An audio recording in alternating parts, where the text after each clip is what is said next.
بسم اللہ الرحمن الرحیم 20 رمضان المبارک فتح مکہ کا عظیم الشان دن ہے، جس دن اللہ تبارک و تعالی نے اسلام کو ایک غلبہ نصیب فرمایا اور جس کے بعد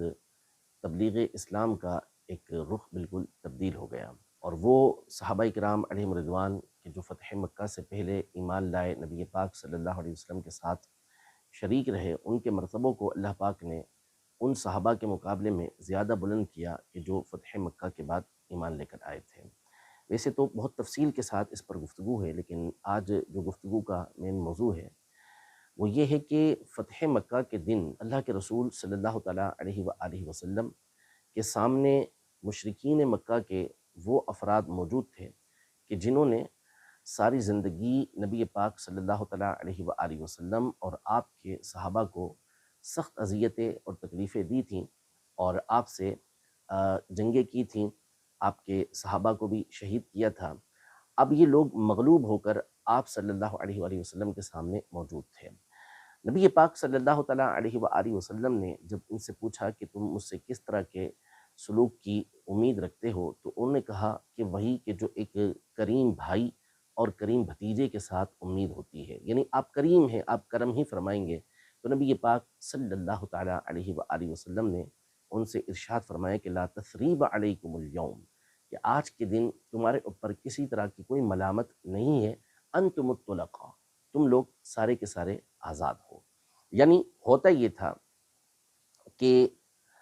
جب کوئی کسی شہر پر، کسی ملک پر، کسی علاقے کے اوپر غلبہ حاصل کر لیتا، تسلط حاصل کر لیتا، وہاں کا فاتح بن جاتا، تو اب وہاں کے جو لوگ ہوتے تھے وہ غلامی کے اندر آ جاتے تھے، مال و اسباب سارا جو فاتح ہوتے تھے ان کے لیے ہو جاتا تھا۔ ہونا یہ چاہیے تھا اصول کے مطابق کہ اب مشرکین مکہ نبی پاک صلی اللہ تعالیٰ علیہ وآلہ وسلم کے غلام بن جاتے ہیں، لیکن نبی پاک صلی اللہ علیہ وسلم کے کرم کے قربان جائیں کہ آپ صلی اللہ تعالیٰ علیہ وآلہ وسلم نے ان تمام کو نہ صرف معاف کر دیا بلکہ ان کو آزاد قرار دیا کہ تمہارے اوپر غلامی یہ طاری ہی نہیں ہوگی۔ آج اللہ پاک نے قریش کو عزت عطا فرمائی ہے۔ تو نبی پاک صلی اللہ تعالیٰ علیہ وسلم کی اصل اس میں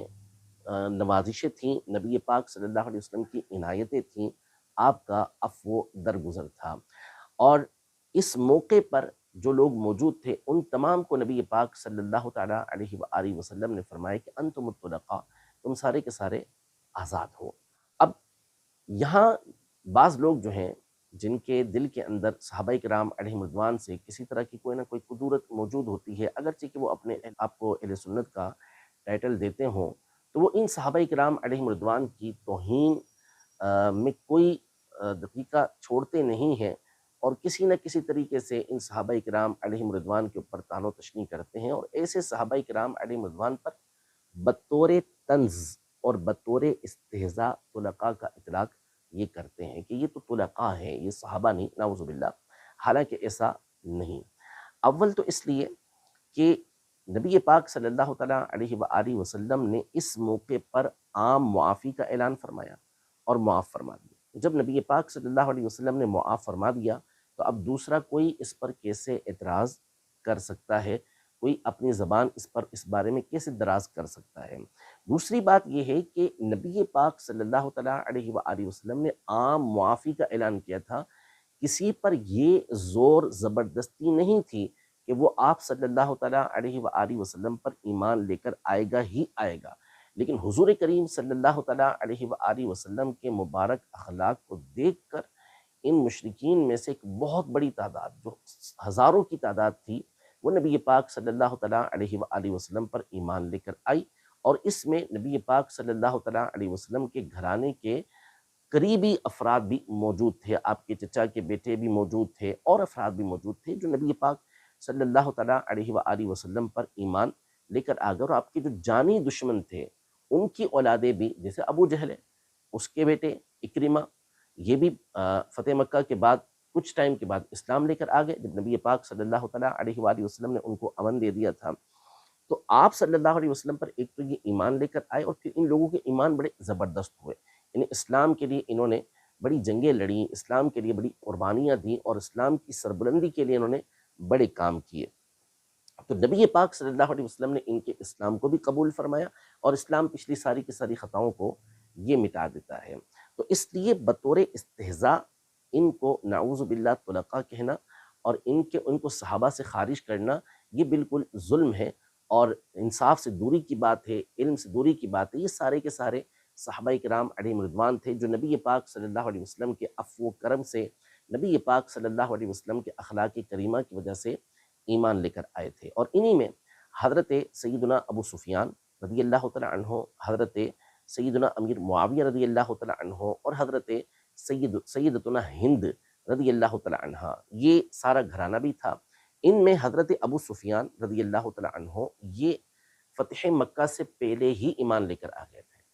ابھی مکہ فتح نہیں ہوا تھا، نبی پاک صلی اللہ علیہ وسلم مکہ مکرمہ کے باہر تھے، اور وہیں حضرت عباس رضی اللہ تعالی عنہ کے امان دینے کے بعد حضرت ابو سفیان نے لشکر اسلام کے درمیان نبی پاک صلی اللہ علیہ وسلم کے ہاتھ پر ایمان قبول کر لیا تھا۔ اور صحیح مسلم شریف کے اندر موجود ہے کہ نبی پاک صلی اللہ علیہ وسلم نے مکہ مکرمہ میں ان لوگوں کو بھی امان بخشا تھا، امن دی تھی کہ جو حضرت ابو سفیان رضی اللہ عنہ کے گھر کے اندر داخل ہو جائیں۔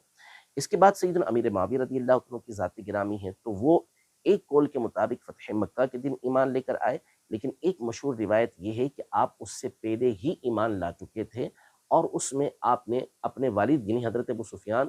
جو اس وقت تک ایمان نہیں لائے تھے، ان سے ان کے خوف کی وجہ سے اپنے اسلام کو چھپا کے رکھا تھا۔ پھر جب فتح مکہ کا دن آیا تو آپ نے بھی اپنے ایمان کا اظہار فرمایا۔ اس کے بعد نبی پاک صلی اللہ علیہ وسلم نے اس گھرانے کے تقریباً افراد کے لیے مختلف بشارتیں دی ہیں، جن میں سے حضرت امیر معاویہ رضی اللہ تعالی عنہ پر تو کئی مرتبہ بشارتیں بیان کی جا چکی۔ حضرت ابو سفیان رضی اللہ تعالی عنہ یہ اسلام لانے سے پہلے نو ڈاؤٹ آپ اسلام کے بہت بڑے مخالفین میں سے ایک تھے، اور آپ کفار کے سرداروں میں سے تھے، اور اسلام کے خلاف آپ نے بڑی جنگیں لڑیں۔ اس موقع پر آپ اسلام لے آئے، لیکن آہستہ آہستہ آہستہ آپ کی تربیت ہوتی رہی، اور دل سے جو قدورتیں تھیں وہ ساری کی ساری دور ہو گئیں، اور آپ بہترین مسلمان ہوئے۔ طائف کے موقع پر نبی پاک صلی اللہ تعالیٰ علیہ وآلہ وسلم کی بارگاہ میں حاضر ہوئے، اور اس وقت ان کی آنکھ یہ ضائع ہو گئی تھی، یعنی ان کو تیر لگا تھا آنکھ میں جہاد کرتے ہوئے، تو آنکھ ان کی ضائع ہو گئی۔ یہ نبی پاک صلی اللہ علیہ وسلم کی بارگاہ میں حاضر ہوئے اور عرض کیا رسول اللہ صلی اللہ تعالیٰ علیہ وسلم، میری یہ آنکھ اللہ کی راہ کے اندر قربان ہو گئی ہے، ضائع ہو گئی ہے۔ تو نبی پاک صلی اللہ تعالیٰ علیہ وسلم نے ارشاد فرمایا کہ ان شئت دعوت لک، اگر تم چاہو تو میں تمہارے لیے دعا کروں، اور اگر تم چاہو تو العین فی الجنہ، تمہیں جنت کے اندر آنکھ عطا کر دی جائے۔ تو انہوں نے کہا کہ مجھے جنت کے اندر چاہیے۔ پھر اس کے بعد جنگ یرموک کے موقع پر باقاعدہ جنگ کے اندر شریک تھے۔ آپ کا یہ نعرہ تھا وہاں پر کہ یا نصر اللہ اقترب، کہ اے اللہ کی مدد قریب سے قریب ہو، اور اس موقع پر آپ کی دوسری آنکھ بھی یہ ضائع ہو گئی۔ یہ ابن حجر اسقلانی رحمۃ اللہ تعالی علیہ نے جو جنت کی بشارت نبی پاک صلی اللہ علیہ وسلم عطا فرمائی، اصحابہ کے اندر مختلف کتابوں کے حوالے سے نقل فرمائی ہے۔ تو یہ بشارت تو نبی پاک صلی اللہ علیہ وسلم نے آپ کو عطا فرمائی ہے۔ تو بھلے فتح مکہ کے موقع پر ایسے لوگ ایمان لے کر آئے ہوں، لیکن ان کو طلقاء کہنا بطور استہزاء، بطور توہین کے یہ جائز نہیں ہے۔ جو اصطلاح کی کتابیں ہوتی ہیں اور اس میں صحابہ کی کیٹیگریاں کی گئی ہوتی ہیں، تو اس میں مختلف طبقات کے طور پر ان کا یہ ذکر کیا جاتا ہے کہ یہ سابقون اولون میں سے ہیں، تو یہ فلاں موقع پر ایمان لانے والے ہیں، تو یہ فلاں موقع پر ایمان لانے والے ہیں، یہ اس اعتبار سے ہیں۔ اور ہر زمانے میں جو القابات ہوتے ہیں ان کے اطلاقات جو ہیں وہ الگ الگ ہوتے چلے جاتے ہیں۔ ہر زمانے میں ہر جگہ پر ہر لفظ کہنا مناسب نہیں ہوتا۔ بس ایک ہی مثال دوں، کبھی انشاءاللہ موقع ملا تو تفصیل کے ساتھ اس پر گفتگو کریں گے کہ القابات کیسے چینج ہوتے ہیں، الفاظ کیسے چینج ہوتے ہیں، کہ ایک زمانے میں وہ لقب جو ہوتا ہے اس میں کوئی حرج نہیں ہوتا، لیکن دوسری جگہ پر دوسرے زمانے کے اندر دوسری زبان کے اندر وہ لفظ استعمال کرنا ٹھیک نہیں ہوتا۔ اب مثال کے طور پر لفظ مولوی ہے، یہ ایک زمانے کے اندر ایک بڑا زبردست لقب رہا، ٹائٹل رہا، لیکن آہستہ آہستہ زمانے کے ساتھ اب یہ جو لفظ ہے یہ اتنا اچھا محسوس نہیں کیا جاتا، اور ایک طبقہ ہے کہ جو اپنے آپ کو مولوی کہلانا پسند نہیں کرتا۔ اب آنکھوں دیکھی باتیں ہیں، اپنے آپ کو شیخ الاسلام کہنا، اپنے آپ کو ڈاکٹر کہنا، اپنے آپ کو علامہ کہنا، اپنے آپ کو پروفیسر کہنا، ان کو مولوی کہہ دیا جائے تو وہ غصے سے بھر جاتے ہیں، غصے سے بھر جائیں گے، نہیں نہیں نہیں نہیں، ہمیں مولوی نہ کہو۔ تو وہ مولوی کیوں نہ کہیں؟ مولوی مولانا ہی کی طرح تو ہے، لیکن چونکہ ہم بھی یہی کہیں گے کہ آج کا دور جو ہے، آج کے زمانے میں یہ لفظ جو ہے وہ اتنا معزز نہیں رہا، تو اب مولانا کہنا یا جو واقعی اس درجے کا ہے اس کو مفتی کہنا، اس کو علامہ کہنا، یہ ٹھیک ہے، کہا جائے اس کو، یہ لفظ نہ کہا جائے۔ تو جب آپ اپنے لیے ایسا لفظ پسند نہیں کر رہے تو صحابہ کے اوپر جو ہے وہ آپ اس طرح کے الفاظ کے اطلاقات کیسے کریں گے کہ اس دور کے اندر یہ لفظ کہنا یہ ویسے ہی غلط ہو چکا۔ اور وہ بھی جو استعمال فرمایا نبی پاک صلی اللہ علیہ وسلم نے، وہ جو معاملہ پیش آ رہا تھا اس کے لیے فرمایا، اور محدثین نے جو کیٹیگریاں لکھی ہیں اس کے اندر اس لفظ کو استعمال کیا ہے، نہ یہ کہ قصداً ان کے اوپر اس لفظ کا اطلاق کیا ہے۔ تو اس لیے فتح مکہ کے موقع پر اسلام لانے والے جو افراد تھے وہ بھی صحابہ تھے، اور ان میں سے بیشتر وہ تھے کہ جن کے اسلام کی گواہی نبی پاک صلی اللہ علیہ وسلم نے دی، اور اپنے قریب کیا نبی پاک صلی اللہ علیہ وسلم نے ان کو، اور ان کو منصب بھی نبی پاک صلی اللہ علیہ وسلم نے عطا فرمائے۔ رب العزت جل وعلا ہم سب کو صحابہ کرام علیہم رضوان کی تعظیم و تکریم ہمیشہ کرتے رہنے کی توفیق عطا فرمائے۔